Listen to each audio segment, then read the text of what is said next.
నమస్తే welcome to ID TV నేను మీ శ్రావణి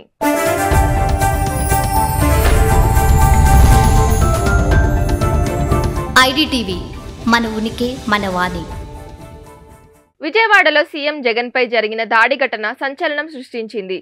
ఎన్నికల ప్రచార సమయంలో ఈ దాడి జరగడంతో రాబోయే రోజుల్లో ఆయన భద్రత విషయంలో పలు కీలక మార్పులు జరగనున్నట్లు తెలుస్తోంది. ఈ మేరకు నిఘా విభాగం కీలక సూచనలు చేసినట్టు సమాచారం. సీఎం జగన్ మేమంతా సిద్ధం బస్సు యాత్ర 2 వారాల పాటు సాగింది. ఇందులో భాగంగా ఆయన ప్రజలను నేరుగా కలుస్తున్నారు. పలు చోట్ల ఏర్పాటు చేసిన బహిరంగ సభల్లో ర్యాంప్ వాక్ చేస్తూ ప్రజలకు దగ్గరగా వెళ్తున్నారు. తాజాగా ఆయనపై దాడి ఘటనతో పరిస్థితులు మారే అవకాశాలు స్పష్టంగా కనిపిస్తున్నాయి. కొద్ది రోజుల క్రితం గుత్తిలో జగన్ కాన్వాయ్పై కొందరు చెప్పులు విసిరారు. ఇప్పుడు జగన్పై రాయి విసరడం, ఈ ఘటనలో ఆయన గాయపడడం కలకలం రేపింది. దీంతో నిఘా విభాగం హై అలర్ట్ ప్రకటించింది.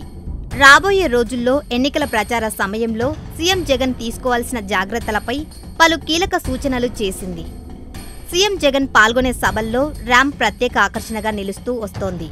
సభల్లో ప్రసంగించడానికి ముందు కొన్నిసార్లు ప్రసంగం ముగిసిన తరువాత సీఎం జగన్ ర్యాంపుపై నడుస్తూ ప్రజలకు దగ్గరగా వెళ్తున్నారు.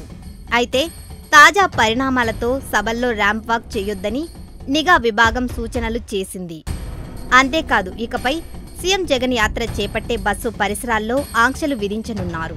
జగన్కు జనానికి మధ్య బారికేడ్లు ఉండాలని భద్రతా సిబ్బందికి నిఘా వర్గాలు సూచించాయి.